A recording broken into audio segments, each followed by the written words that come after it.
Hey, all you Blueberry fans out there. This is Alexis coming at you from the Time Machine. Thank you for joining us for a very special episode of To the Blueberry! Today, we'd like to share with you a unmixed version of our very, very, very Christmas episode, We Hear You, Son. We Hear You. Which was Season 2, Episode 10, Gus's Dad May Have Killed an Old Guy. We thought it would be funny to share with you all of the craziness that actually happens during our recordings that tend to end up on the edit room floor. We hope you get a laugh, we hope you get a smile, and we hope you have a very happy holiday season. Alexis, I never get the name of this episode right. I had to write it in long form just so that I say it right when we get there. So is it actually called Gus's Dad May Have Killed an Old Guy? Yes, that's the exact one. And I don't know what yours looks like on Prime where you're watching it, but on Peacock it has GUS apostrophe, which is not grammatically correct. That's a good question. I don't know that I checked that. But I did write it GUS apostrophe S because... That's how I wrote it because that's what's correct. Right. As a person whose name ends with an S, I'm certain that it is GUS apostrophe S. Yes. But I always want to say, Gus's dad might have killed a guy. And that's not what it is. This is a Christmas-themed episode, so I always expect it to be something else, like Gus's dad may have killed Santa, or Death in the Holidays, or something along those lines. I always forget that it's just Gus's dad may have killed an old guy. Yep. Gus's dad may have killed an old guy. Is Spoiler the exact alert. title. That may have is very important. I'm trying to look it up and see what it actually says. On Prime? Yeah. Or on IMDb? I didn't even I'm on check Prime. IMDb. Oh, nope, it's just it's a Gus apostrophe. Yes. Not correct. How? That's not right. What does that mean? It's all of the Gus's dads? The dad belonging to all Gus's? What is happening? Good times. Oh, well, we have a couple of really big guest stars in this episode. Huge, absolutely monumental guest stars. So, Priscilla Rashad and Ernie Hudson. Wait, Felicia Rashad and Ernie Hudson. I was like, Priscilla? No. Yeah, that's on me. They are Gus's parents in this episode, and I feel like, I don't know, Ernie Hudson is a big get for them. Oh my god. The fact we didn't get one Ghostbusters reference, and I'm salty. Yeah, I'm disappointed by that too. Because that would make my life. It just would. No, okay, so on IMDb it's correct. It's S apostrophe S. Interesting. That's interesting. Anger. But for those of you who don't know those names, you probably best know Felicia Rashad from The Cosby Show. She played Mrs. Huxtable. And then, as we were talking about earlier, Ernie Hudson is one of the Ghostbusters. And he's not Dan Aykroyd, not Bill Murray. And he doesn't wear glasses, so he's the other one. Now, oh my god, the one who's not the director. What is that guy? Rest in Paradise. Oh. Crap. Egon. His name is... it's gonna kill me. Are you looking it up? I am looking it up. I must. Okay. Harold Ramis. Oh! I knew as soon as you said it I was going to.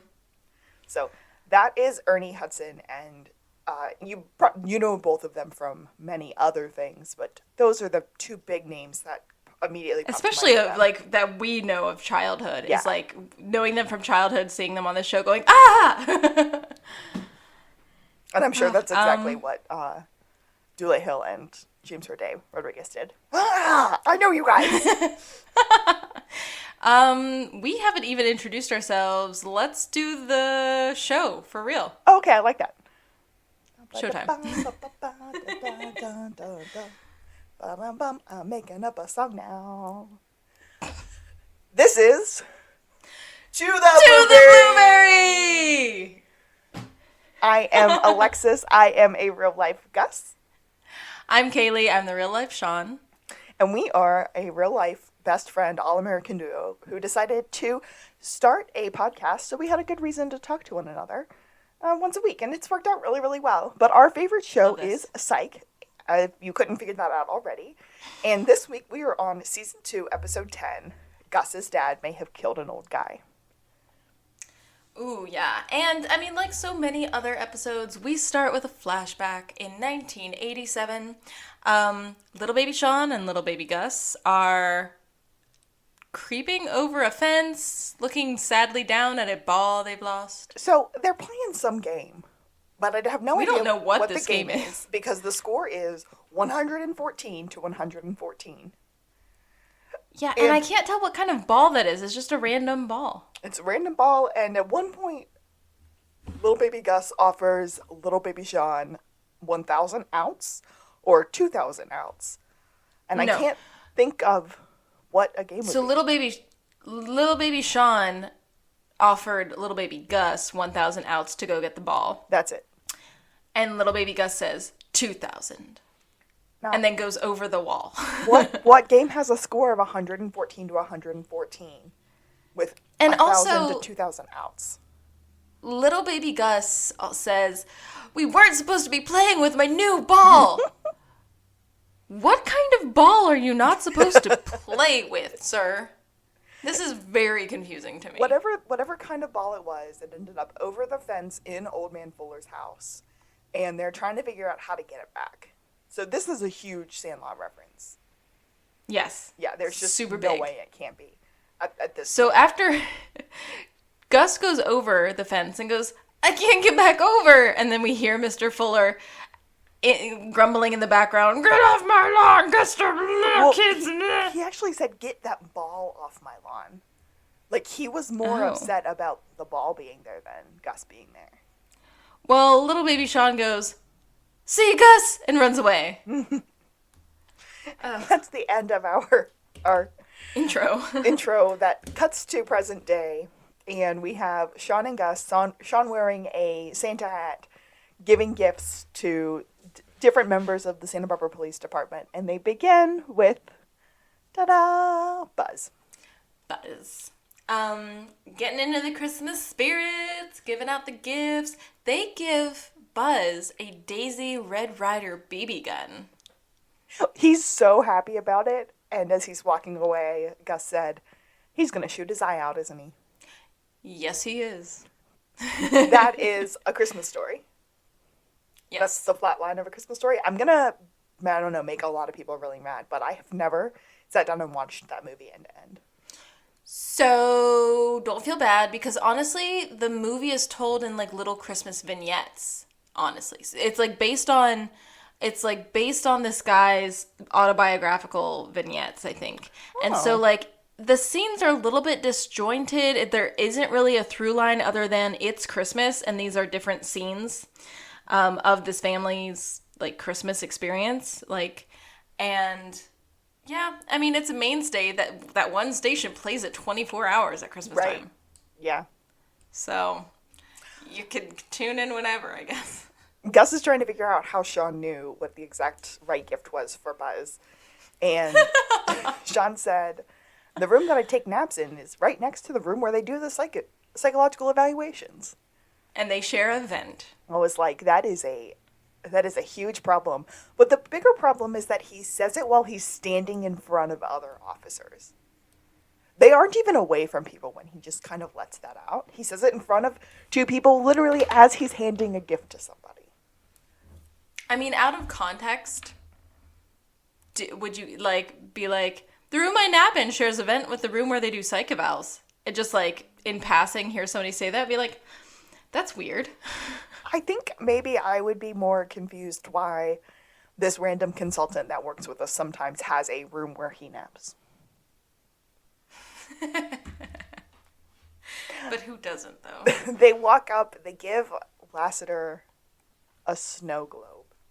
Of them, and it says psych and has a palm tree in the back.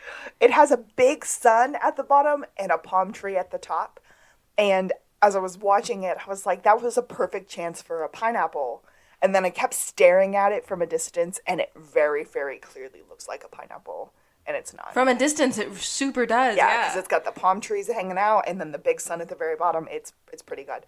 But Lassie's apparently very frightened of snow globes. Apparently, he has dreams of being trapped in one, and the snow burns. And Sean definitely didn't have a vision that he was afraid of snow globes and has this recurring dream. That's the word I was looking for. He's like, that's definitely not what my vision said. But Lassie goes over to his desk and it's covered in snow globes. And he goes, who keeps telling people I want snow globes? I feel like snow globes are like a really nice through line for this episode. Yeah. Yeah, it's a good start finish, if you will. They give Juliet a cat toy and tell Juliet that her dead cat is happy and was okay with dying. And she was just like, oh, this is exactly what I need. I love Christmas. I love this weird Scottish holiday that my family has. I don't know what the holiday is called. I don't even know if it's a real thing. It's just O'Hara Family Christmas is like a Scottish family Christmas extravaganza where they do crafts and the whole family gets together and it's like the best, and she really needed help getting into the Christmas spirit. So hearing that Mr. Mittens is fine and that Kitty Heaven is just like East Beach really sets the tone. Sean is ready to go to O'Hara Christmas, and he said, is it good for me to come or is it too soon? Too soon for what? She and Gus say at the same moment. I thought that was a really cute moment, especially after the moment from last episode that was we're not really addressed saying whatsoever. Nothing about that. Yes, because this was a random holiday episode in the middle of the season.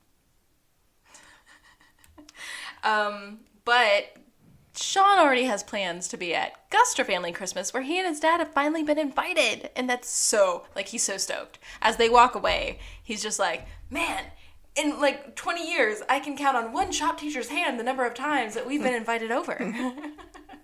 They do suggest that Lassiter join Juliet for O'Hara Family Christmas because he's been going through a lot lately. Yeah, what do they call it? They say divorce, and then they correct separated, and then they say something, and then I don't know. Unsettled? Yeah. I don't know. I don't know. Basically, it's like he's in a broken family situation. Yeah, he's alone. And she's like, oh, that's a good idea. Gus is very nicely trying to say to Sean that the reason that they don't regularly get invited is because Sean is not a good influence on him. Or is not believed to be a good influence on him. And Sean goes, I feel like Pepe Le Pew when he looked up Le Pew in the dictionary. Le Pew? Moi? No. And Gus says, because of Sean, he got his first B, he broke his first curfew, and he killed the state bird? How was I supposed to know that bird wouldn't be able to hold its liquor? Oh my god. What is this story? I want to hear it really badly. Putting it out there, USA Network, if you are ever interested in making a Little Baby Sean, Little Baby Gus cartoon short, that's the story we want to hear. Okay, apparently the California quail became the official state bird in 1931. It's a prized game bird, known to be hardy and adaptable. So it is a shame it can't hold its own liquor. Yeah. We end up cutting to Henry's house where he is putting up a real tree. And Sean is exasperated. But every year they play this gift game or gift competition where they show one another their wrapped gifts and they each have 1 week to figure out what the gift is. And then it just seems like the winner gets to brag about it. And Sean is like, ugh, are we still playing this? You know this doesn't matter. And Henry says that's just because you lost in 94. And Sean says, we both know that 94 was a draw. And he goes, oh, so you do care.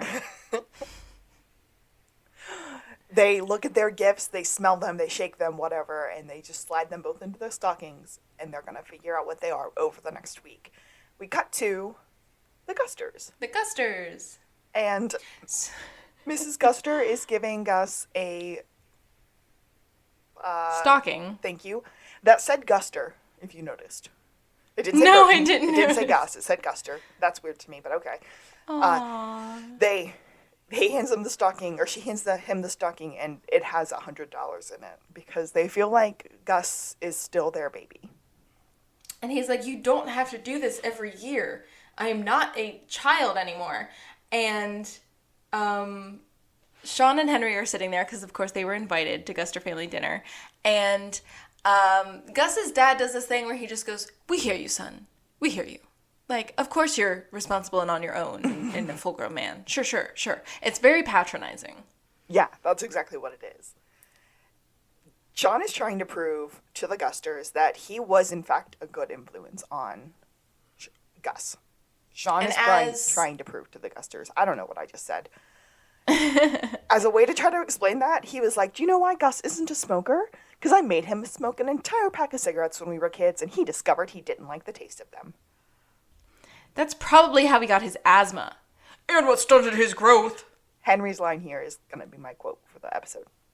Oh, yeah, I didn't write it down. But the segue into the smoker discussion was because Gus's mom brought out a smoked turkey.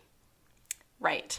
And Henry is just so ready to eat, you guys. He's just, like, picking at food, and Sean keeps slapping his fork away. Like, let the man eat. He's sitting here ready. I love it.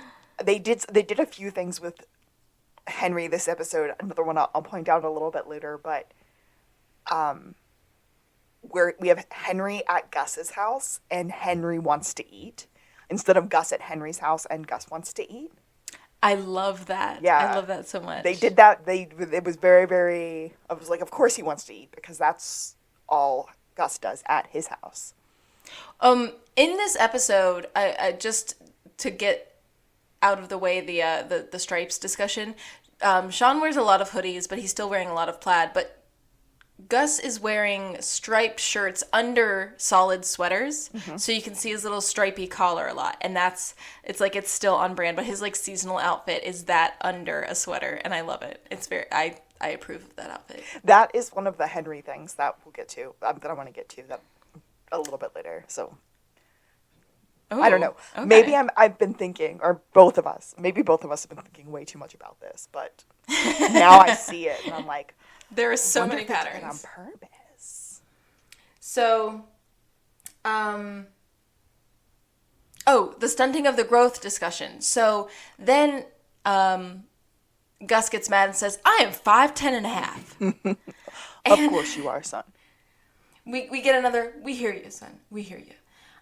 They think if not for Sean, if not spending so much time with Sean, Gus would probably be married. And he goes, "Hey, I get mine." And there's like stunned silence. He's like, "I mean, I'm waiting for Mrs. Wright." Mrs. Guster refers to what they're doing as some sort of gypsy detective agency. Oh, yeah, let's not say that word. That's a racial slur. Puppies. Okay.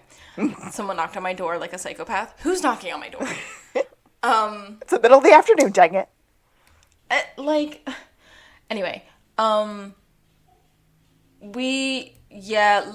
let's not with the G word. There's no reason for it, and it's a racial slur, so, like, that doesn't age well for the show. Who is referred to that as a The culture? Romani people. Oh, okay. So there was a show called My Big Fat Gypsy Wedding. Right. They were Romani people, and they played up a lot of, like, cultural stereotypes, and that show was really cringe. But, like, if they choose to say it, they're allowed. Right. Because it's the word that is used to other them. But, yeah. That's like the one racial slur I've ever heard my grandma use, and I'm just like, I cannot believe you, Grandma.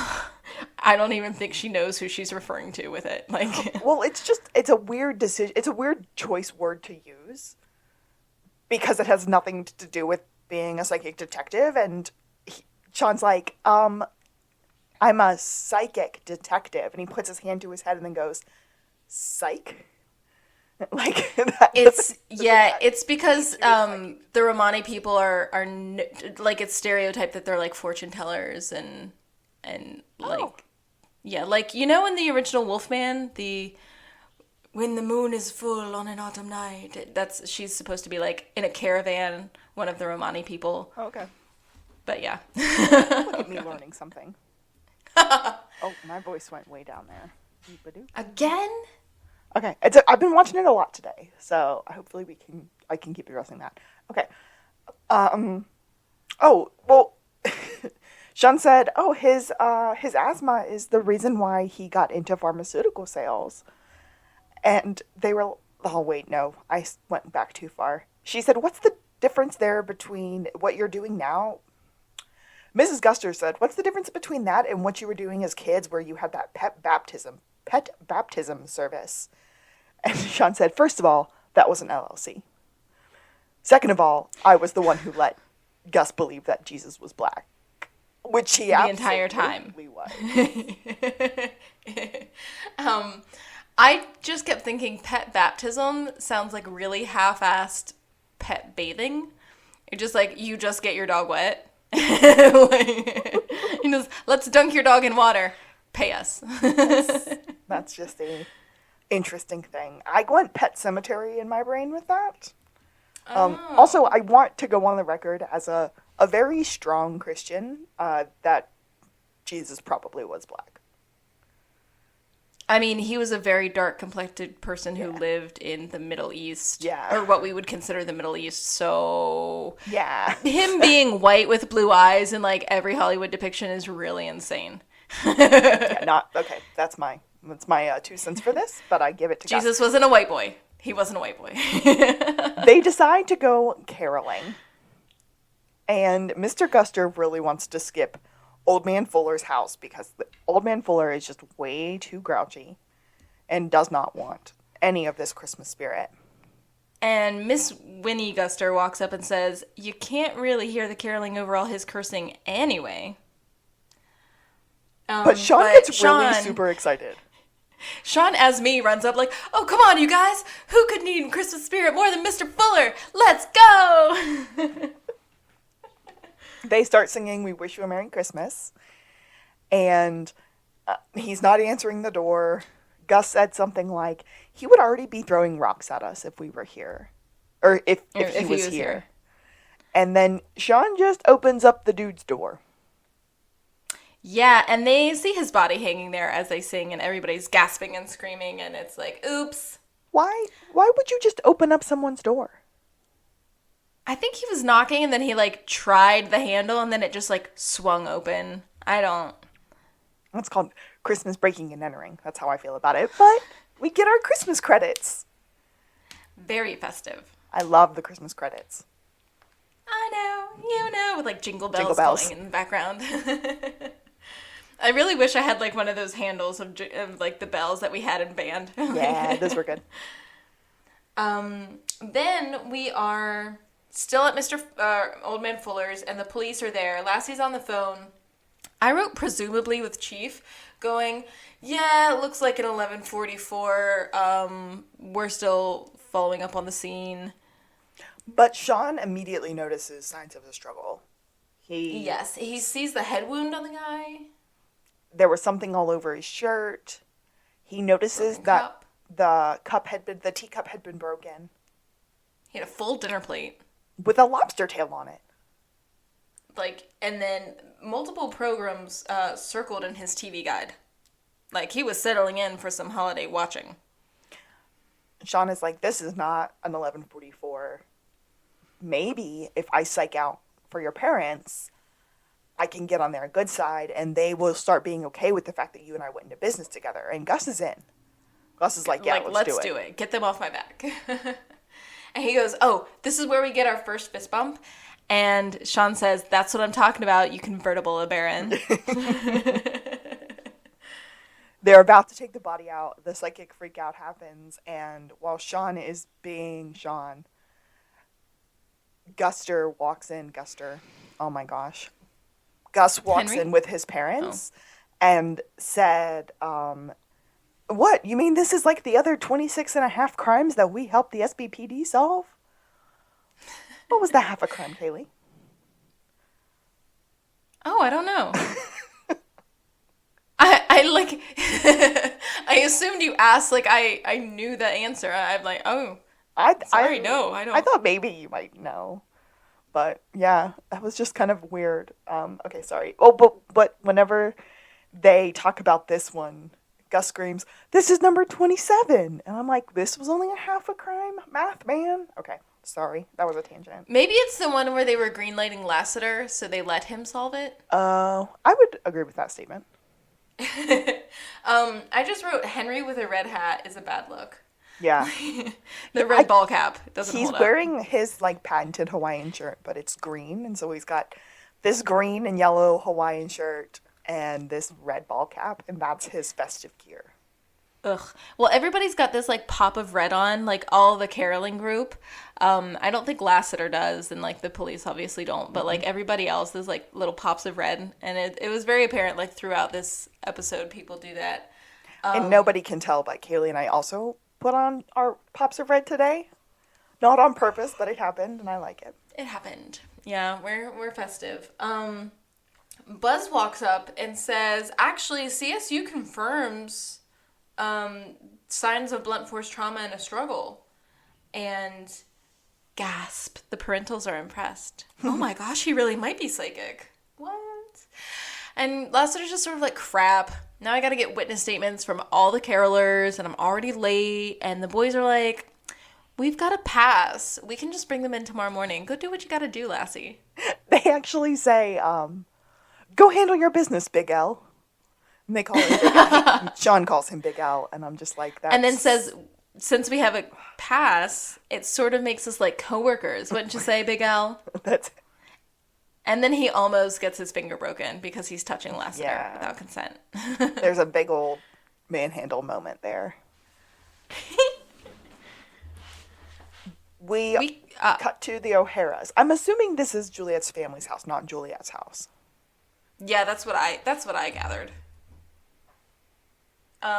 And she says, "Hope you're in a Hogmanay mood," which I don't know. I don't speak. Hogmanay is that holiday that I was kind of referring to, which was the Scottish holiday. Is it a holiday, or is it just like the name of their feastiness? I don't know. I want to say it's a holiday, but I want to say it's actually celebrated around New Year's, not Christmas. It is Saturday, December 31st.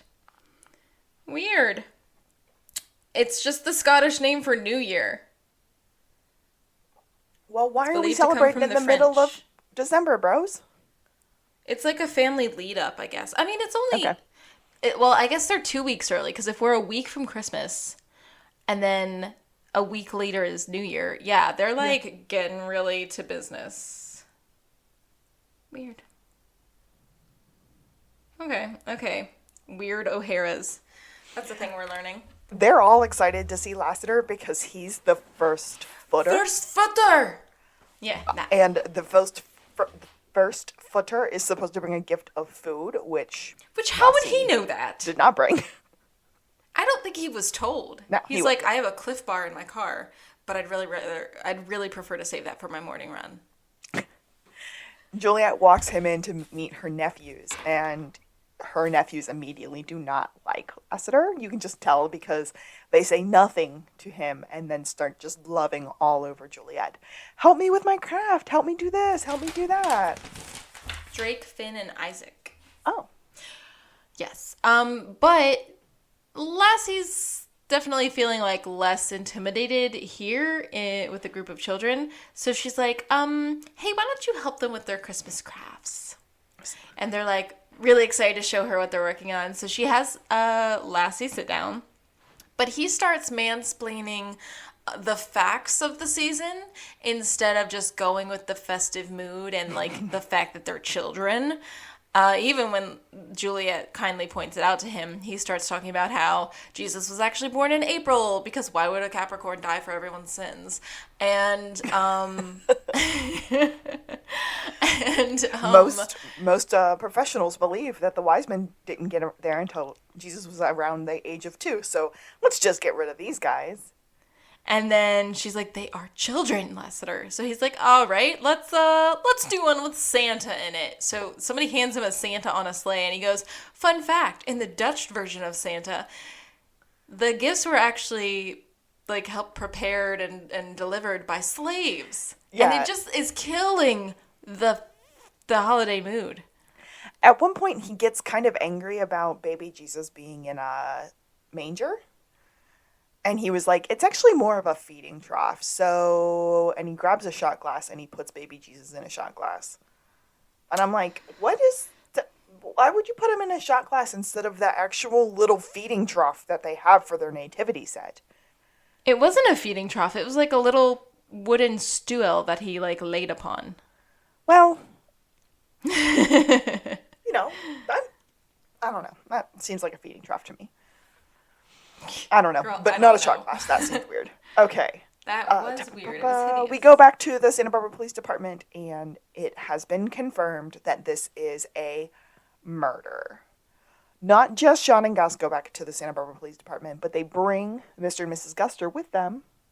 They were supposed to give their witness statements because they were carolers. Right. Yeah. But here's the thing. Please have a seat. There was a report that showed that the weed killer that was found in Mr. Fuller's system, which, yes, I sense that. Poison. It matches a box of weed killer found on Mr. Guster's property. And he's like, that's easily explained. I used to sometimes poison his shrubs because he would never cut them back, and we were feuding over the property line. They're like, cool. There was also evidence that the hammer used to strike him on the head had your fingerprints on it. Also, dude stole my tools. If you look a little closer, you'll also find a pickaxe and a shovel with my fingerprints because he kept stealing my tools. Again, we were feuding.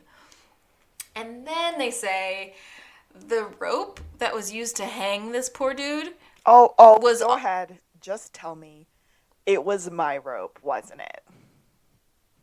Yeah, it was from a boat that you own. Wait, what? I have no idea how that rope got there. Yeah, because also he doesn't have that boat anymore, so That never gets explained, by the way. Yeah. How that rope ended up there. Well, I mean, if this guy was thieving, yeah, it was probably thieved.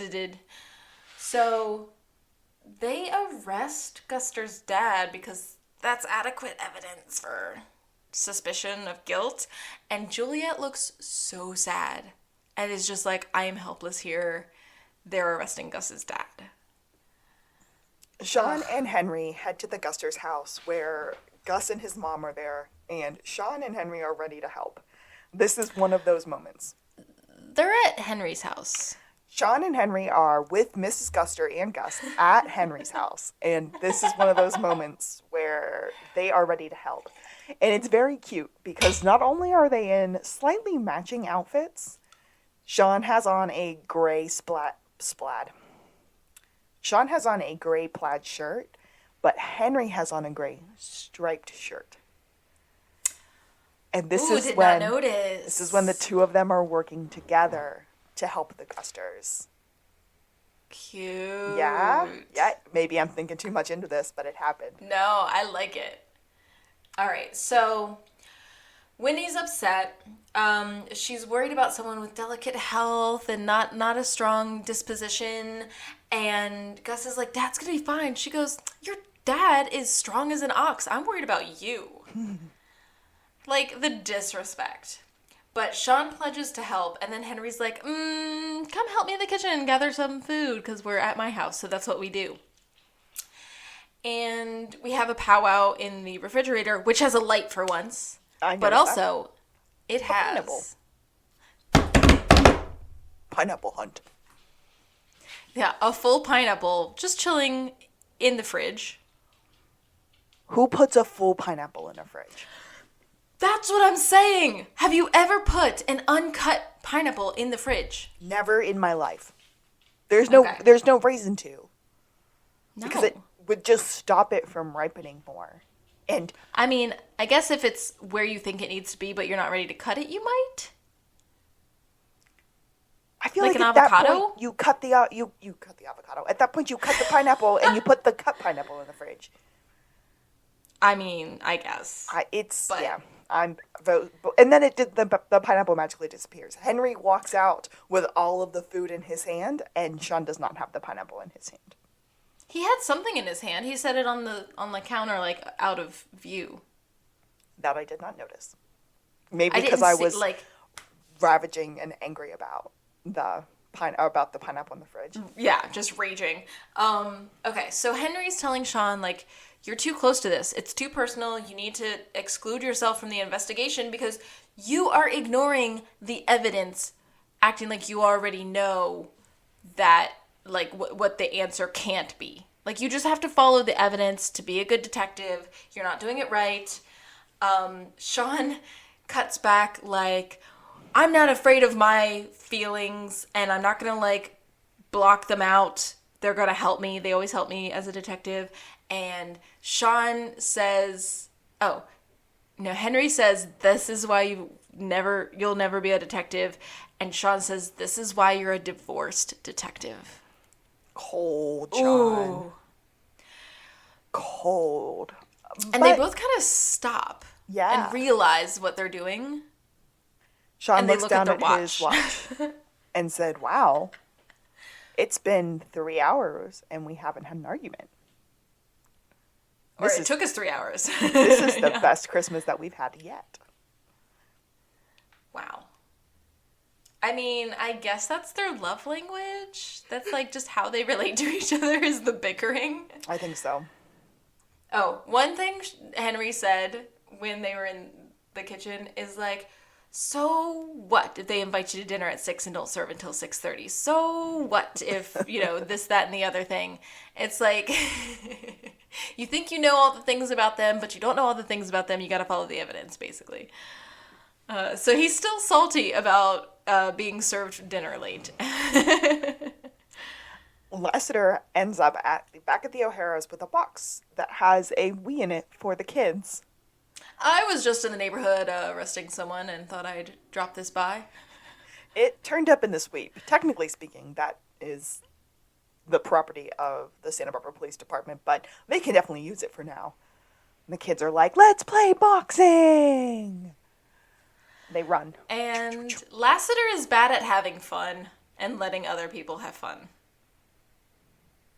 Because not only is he's just like killing them. Yeah, he's beating these kids so hard, and then at one point he said, you're going to have to change your name to Lassiter because I own you. Oof. Yeah. You don't say that to a 9-year-old. I'm sorry. You don't say that, period. The connotations are not of a history you want to be a part of. Well, the kids just don't want to play with him anymore. They run away, and that scene ends. And we are dropping off Mrs. Guster at the house. And in true mom fashion, Mrs. G wants to feed them. She's like, boys, can I make you a sandwich? Sean says, one time when we were kids, you made us this chicken cordon bleu, and the ham was sliced so thin. And he just gets smacked by Gus. No, we are only focusing on proving my father's innocence right now, Sean. Sean gets a phone call. It's Henry. Henry thinks that the gift is engraved rubber bullets. What would make you think that I would give you any other reason to shoot guns? But here's my thing. Maybe one of the reasons they think Gus has such a delicate disposition is that he acts like things like this make him lose his appetite. Like, act like you can still function with your father in prison while you're, jail, I guess, while you're, trying to clear his name, please. That's fair. But I also think he's trying to put on a brave face for his mom. Yeah, I mean, it's like, we don't have an appetite. We're busy. But that's not how it's coming off. It's like, we don't have an appetite. We can't eat. We're so worried about Dad. So, and that's just me, I guess. I can eat. Oh, wait, I'm sorry. I actually prefer to eat when I'm hungry,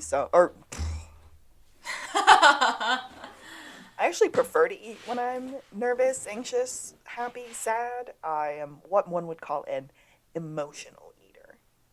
I think a lot of people are, yeah. As we're driving away, Sean is staring at Old Man Fuller's house. And also, do you realize how many times we say Fuller House in this episode? Ooh. That's a really good point. Yeah. Maybe, again, I think I've been thinking too much about this, but okay.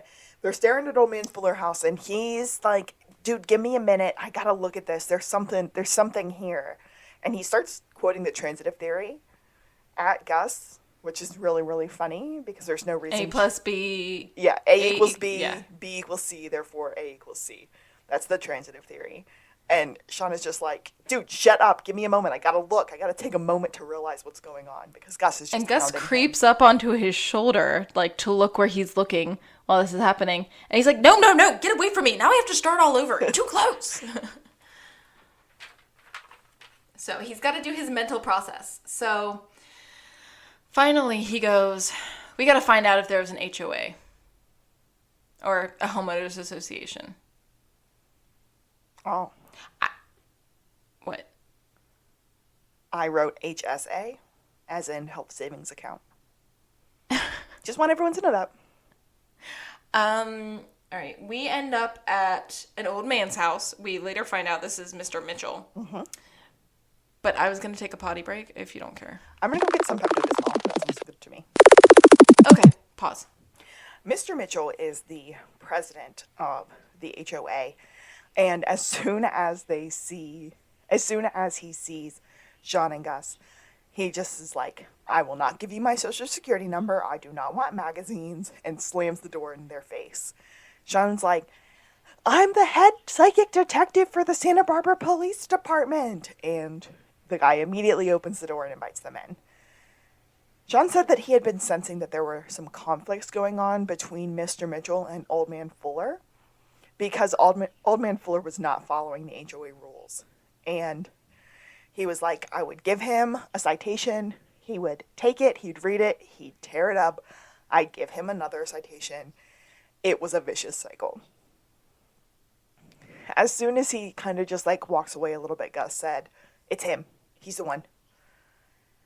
And the guy kind of turned around and Sean keeps asking questions. And finally he's like, yeah, he was a really annoying HOA member, but although he was a pain, he was our best supporter.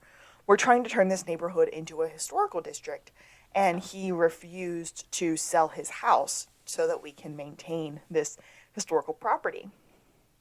And then Mrs. Mitchell walks in, and she's just like way too happy. Yeah, her smile is like electric in a bad way. Yeah. She just out of nowhere remembers that little Sean and little Gus had a lawn care service that they were paid $5 for, and the job was never done. I have the work tools out in the yard. I'll get them. And she's like, oh God, she's like Joker grinning the whole time. Yeah. Yeah, she's angry happy. Like, but like, yeah, like passive aggressive. Everything's like, yeah. like villain happy. We're outside. Sean is mowing the lawn with one of those rotating trimmers, which we have one an old-fashioned non-motored push mower. Yeah. You have one of those we monsters? Do. So when we started renting this house, our lease said that our landlord would provide us with lawn care tools, but it was our responsibility to take care of the lawn. And so when we got here, what sort of lawn care tools did he leave us? A rotating mower like that. Ugh. Drew cut the lawn with it one time, and the next day we went and bought a push lawn mower. You think? It was awful. Dang. But Mrs. Mitchell runs out and she's like, "Don't forget to water the gardenias. I've had those longer than you boys have been alive." I hate her so much. They're kind of looking around. They're checking out Old Man Fuller's house, and they see the shades go down. Dude, someone's in Old Man Fuller house. So it's surprisingly Sean who's the last to run out of the Mitchell's yard. He's like, "Dude, I can't believe we're gonna bail in the Mitchell's yard again." But he ends up running after Gus. Mm-hmm. They're about to go into Old Man Fuller's house when the real estate agent comes walking out, and they're like, "Who are you? Who are you? Why are you here? Why are you here?" And Sean notices the landscaping notes on the real estate agent's kind of clipboard thingy. So he's like, "Yeah, we got a call that you needed landscaping, so we came out to check out the scene and whatnot." She's like, "Wow, you guys are so fast." Are you using this quote? No. Okay, I'm going to share it then. It's, "I'm Sean, and this is my partner Scooney, U-turn Singleton. We're from Dirty Boy Landscaping." That was his intro to them, and I was like, that's a good Gus name, Scooney U-turn Singleton, because whenever he said it, Gus went, whoop, and made a little U with his fingers, like he was all in on it. But she's like, "Yeah, I just left word at the office that I wanted to hire some landscapers." And he's like, "Yo, that's us." She had been trying to sell this house for years. She'd been cold calling this guy trying to sell it. Because it has cold calling 360 degrees, unobstructed views, and it was probably worth a fortune. 360-degree unobstructed views. Pin. Putting it right in there right now. So she tells the boys that she's been cold calling this guy for years, wanting to sell his house, and Gus is like way too overexcited by anybody. Like he just kept smacking Sean at the Mitchells because he was like, "Oh, this guy's motive. Oh, this guy's motive." And now that she's like admitted this, he's thinking, "Oh, she has motive. Oh, she has motive." So he's like, "Sean, we have to get them to check the phone records. We've got to get her. She's obviously guilty." And so they apparently call Jules and leave word. And so Jules and Lassie show up. And they kind of are, staking out the realtor still. And they motion Jules over. And she looks like she kind of sneaks over. And then she's like, yeah, we checked the phone records. And they're like, "Oh, so you're going to arrest Rosa?" And was that her name? Anyway, the realtor. And she's like, "No, well, see, the thing with the phone records, it kind of showed us a lot of calls from another person that led us to some cash deposits to Fuller's account. And, well," and they're like, "Well, then what are you doing here? Why aren't you arresting anybody?" She's like, "'Cause I'm distracting you." Out walks Lassiter with Mrs. G in handcuffs. Oh, Winnie. Yeah.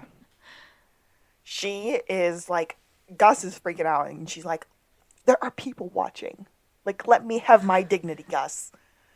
And Lassiter is trying to put her in the backseat of the car, and he said, "Watch your head." And she just snaps at him and goes, "Do not touch my hair. Don't you touch my hair." And I love that, because that is something I would do. Yeah. So, okay, I have questions about this neighborhood. First of which is, everybody's up everybody's butt. You're feuding with your neighbors. Your property lines are not, well established enough. You have a homeowners association that is very, ineffectual, clearly. And it's run by the neighborhood's founding family, which, gross. Peer pressure from dead people much? So, I hate this place already. I'll hate it more and have more questions later. We go to the SBPD, and we are in an interrogation room with the Gusters. Mr. Guster feels like everybody is against them, that everyone wants it to prove that it was one of the two of them, and Mrs. G admits that she had been paying she had been paying blackmail to Mr. Fuller. But it was just kind of a bad situation. She accidentally caught Mr. G's boat on fire. And by the time she was ready to just admit that it had happened, the insurance had already paid. And Fuller found out about it and said, you're going to pay me or I'm going to report you for insurance fraud. So she was paying him, and Gus says, that looks like motive. She goes, I know. But Mr. G said that they have lawyered up, and Mrs. G says that she's already talked to Nana, and she's going to look after Gus in case anything should happen to either of the two of them. And Gus says, I don't need my grandmother, who lives in a nursing home, to take care of me. It's time for me to take care of you guys. And we get another very patronizing, we hear you, son. We hear you. Gus is like, I will pay for your lawyers. I will help you guys. And Mr. Guster said, no. We're talking about real money, son. Gus says, you have a savings account and a penny jar. I'm diversified. I have a portfolio. I have a 401k. And he's just like laying it out there. He's like, I have my shit together, Pops. Like, stop treating me like a child. I'm saying this now. Stop babying me. I'm the most responsible one without a criminal record here. It's time for me to take care of you. Period. And then he kind of stands up for Sean in this kind of beautiful friendship way and said, sometimes Sean is the only one who believes in me. So right now, I'm going to believe in him, and he's going to solve this case. And then Mr. Guster walks over and shakes Gus's hand. After he says again, in a very not patronizing way, we hear you, son. Oh! It's just a beautiful moment. And Gus is about to cry. So Sean's like, dude, you've had your moment. Now let's get out of here before you have to make another speech. So as they're walking away, Sean's like, your mom getting busted for paying blackmail to this guy is the best break yet. Because he's clearly not only blackmailing her. Like, these people have a pattern. So we're going to find other people with a motive. This is great news.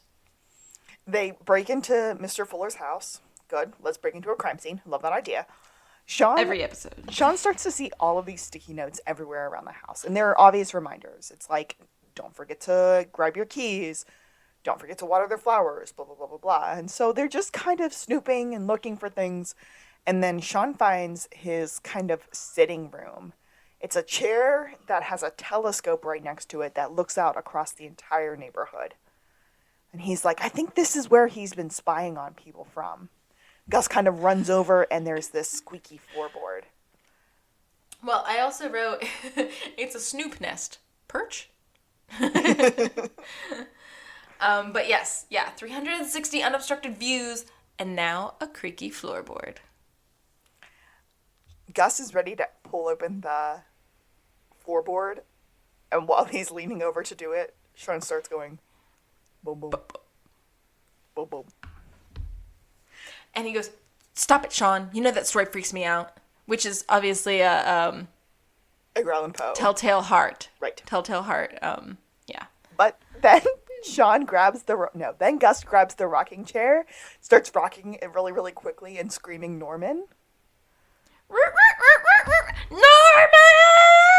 I have no idea what that reference is. Psycho. There it is. Okay. Norman Bates, yeah. So that freaks Sean out, and then we have a stalemate, and then a truce. They open up the floorboard, they find binoculars, cameras, pictures. There's his sneaky spot where he hides everything, and they look through the pictures, and the first thing they find is that somebody has a residential marijuana farm. Somebody is running an illicit DVD ring, and then somebody is having an affair. And that is a reason to kill Mr. Fuller. Oh, yeah. And all these black and white photos were taken from this snoop perch. So Sean grabs the camera and goes to the window and starts trying to figure out which house the affair pictures were taken of. Or which...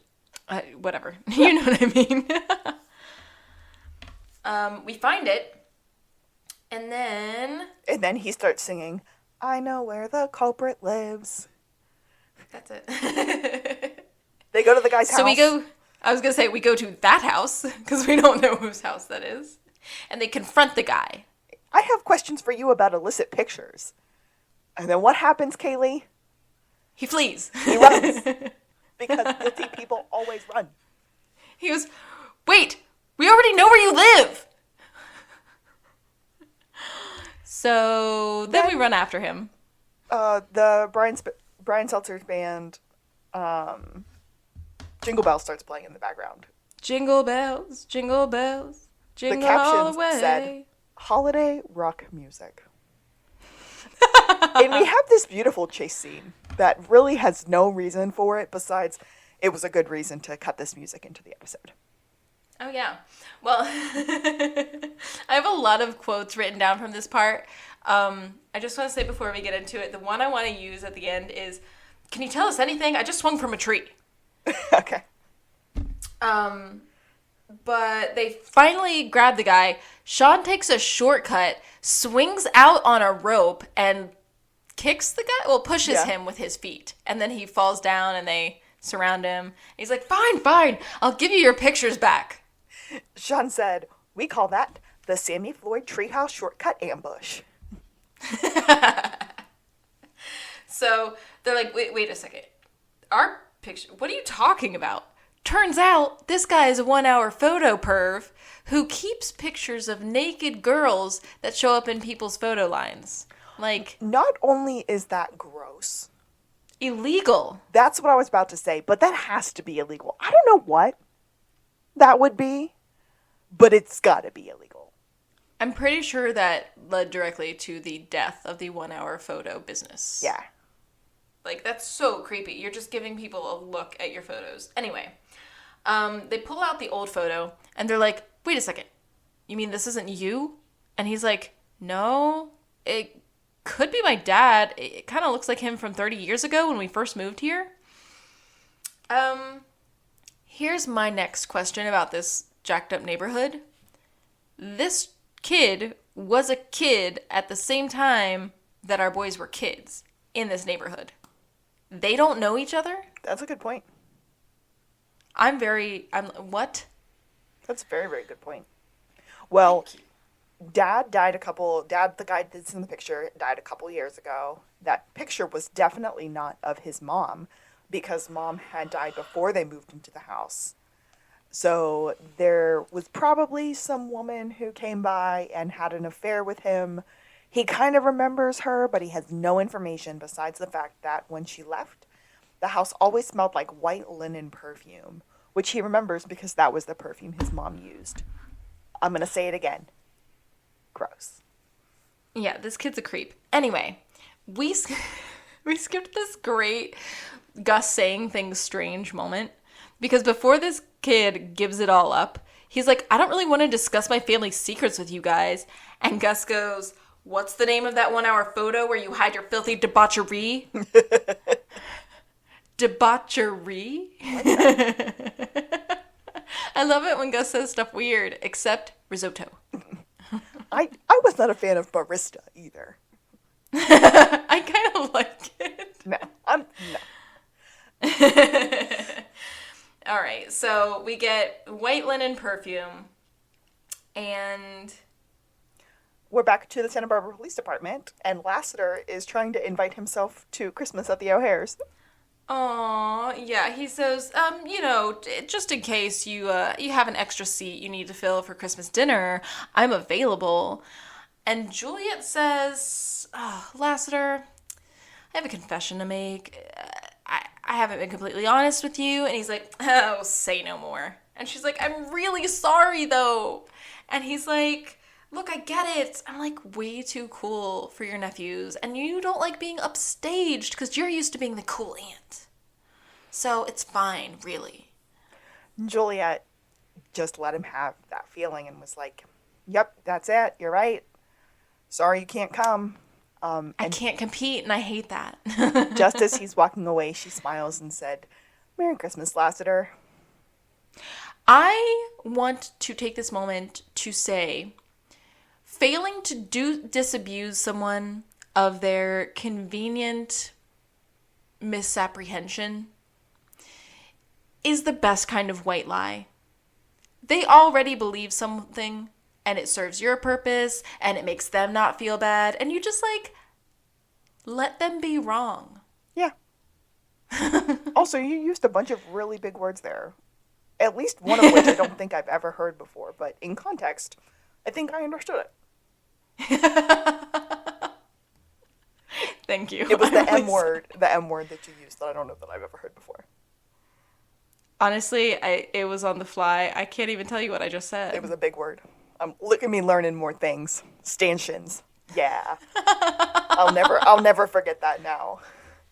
They're at the Gusters, and Mr. Guster's like, I cannot believe that they are having a real estate sale, or they're having an estate sale for this guy. Our neighbors are going to have to buy back the stuff that was probably already theirs. And Mr. and Mrs. G are just kind of real angry, and I think Sean's trying to lighten the mood. And he goes, this jerk chicken from Kingston's is always the best. And then we have a sniff party. And it's beautiful. Gus has sniffs. a super smeller. Yes. Mr. G has a super smeller. And Mrs. G has a super smeller. And they're talking about the quantities of ingredients that they're putting into their jerk chicken recipe. It's so beautiful. It's gorgeous. And then this inspires Sean. And he gets a flash because the estate sale at Fuller's is about to happen. And the super smellers are inherited. And he's like, wait a second, Gus. Can you identify a smell from memory? And Gus uses all his science to explain yes. Yeah, about where the parts of the brain from memory and scent live. I didn't write it down. Nope. It was kind of a lot. I was at the end of my rope here this morning, so so I didn't write it down. But basically, it's a yes, and Sean confirms that is a yes. Let's go. So we're off to the auction. At the auction, they're standing outside, and Sean calls Juliet, and he's like, listen, hurry, I think the culprit is here. I'm getting this sense, I need you to come. And so they kind of hurry there, and Sean is like talking it out to Guster with, okay, I think the culprit is probably here looking for these pictures. If she's like most old ladies, she probably thinks you were on the Jeffersons, and she wears the same perfume as she did from her youth. And so he sprays out the white linen perfume. Gus gets a good sniff, and then Gus tries to go through the auction sniffing out this woman. I just wrote sniff harassment. It was very aggressive. Yeah. And one lady seemed to like it and freaked Gus out. Well, so, Gus is awkwardly smelling people. He's also actually and accidentally bidding on a antique Confederate flag, which he accidentally wins for $500. Everything about that. I have no words. Yes, I have no okay. words. His face when he takes it, and you know he never pays for it. They can't find anyone with that perfume. Nobody smells like that perfume there. And then Sean has a flashback to Mrs. Mitchell saying, don't forget to water my gardenias. I've had those longer than you've been alive. So then he sprays the perfume again and goes, Gus, identify the base note of this perfume. Gus goes, gardenias. Are you absolutely 100% sure of that? Yes, Tahitian gardenias. All right, give me a push. They argue, but he gets the shove, and Sean starts having a psychic freak out where he is channeling Old Man Fuller. Kind of a drunk Old Man Fuller. And Gus is like, he's channeling Old Man Fuller's drunk spirit. So we have a big psych out breakdown of, it was you. You're the cheating cheater. You were philanderer, and you you killed him, basically. Your worst nightmare was coming true because Old Man Fuller was going senile. And you just couldn't let him out you as the affair-having person that you are, so you had to kill him. And she's like, There's no way I could hang him from that banister. and he's like, you came here, you tried to poison him, but he spit it out. And then you panicked and you grabbed something and you hit him over the head. And then while he was incapacitated, you wrapped a rope around his neck and you sent it up the chair thingy. What's it called? The chair lift? Yeah, so you I took just the rope, calling it the you stair tied it chair. around the leg, you tied it around his neck, you used the banister for leverage, and you slowly lowered the chairlift to slowly raise him into the air at this very crazy slow pace that Gus is currently taking as he's riding the chairlift up the steps. And she just turns to her husband and goes, I'm so sorry. I just couldn't let him destroy everything that we've built. Which, gross. Yep. If I didn't need my notes, I would throw my paper in the air right now, because that's how I feel. Ugh. So she gets arrested, and Lassiter just looks at Gus and goes, you can tell your parents we intend to drop the charges. Sean tries to get a fist bump from Gus, but Gus looked at him and said, no, you had your moment. And then, again, starts riding the chairlift very, very slowly down the steps. Oh my goodness. Yeah, I wrote denied. So then we're back at Henry's for our last scene. And it is the tree lighting after the Christmas dinner has been had. And then we do our gift exchange. It's time to figure out if they had guessed what was in the gifts. And Henry's like, well, it looks like it's another draw this year. And Sean kind of is like, yeah, I mean, I guess so. And so he opens up his gift first, and there are these bright yellow monogrammed psych golf balls. He says, I also got you lessons at the Santa Barbara Municipal Course. And then he opens his little present thingy, and it's just a note from Sean. And it says, you got me psych monogrammed golf balls and lessons with the resident pro at the Santa Barbara Municipal Course. I believe his name is Pierre. And then Sean does a little happy dance. And he's, Henry's salty, and then Sean starts to gloat really, really heavily. He's like, you're such a Grinch. You're a Grinchy Scrooge pants. You're the Grinch of Christmas. And the Gusters look really uncomfortable right here. So then he goes, here, your real gift. And what is it? It's another snow globe with Henry fishing inside of it. And now it's snowing. So then the Gusters are showing respect for Gus, and they're like, hey, you really got your stuff together. Maybe you can take a look at our stuff for us and talk about that diversifying or whatever. And they approve of his business venture with Sean, and Gus is all happy. He goes, I'm going to go get the car. He walks out, they get a nice goodbye fist bump, and then the Gusters walk up to Sean. They hand him cash and say, okay, now you take care of Gus. Of course. Do you think this is going to be enough? I mean, it's Gus we're talking about. And they give him more money. So I think it started out as 100, and I think they handed him 200 more? I think so, yeah. So then they leave, and Henry comes back out, and he says, so, how'd you do it? Sean's quiet and slowly starts lifting his hand to his head. And Henry starts smacking it down. He's like, don't even. And that's how our Christmas episode ends. It's perfect. It's beautiful. Kaylee and I were talking, and I don't know if it was in the opening credits or before, but this episode really did go really fast. We took a little break in the middle of our recording, and we're still only at an hour and 10 minutes. And we're usually close to like an hour and 30 on our recordings. Now, I am going to blame the chase scene. There was nothing to talk about during the chase scene. And it was like half of the song, so it was a good 4 minutes of like nothing. But that was funny. I love this episode. They do I make do too. a quip later about how it's later on, and maybe it's in an episode or maybe it was in a commercial, but he said, oh yeah, we tend to solve between 14 and 18 cases a year, and then usually one right around the holidays. Oh my gosh, we have to watch out for that. Yeah, I know I love it these happens. little Easter egg things.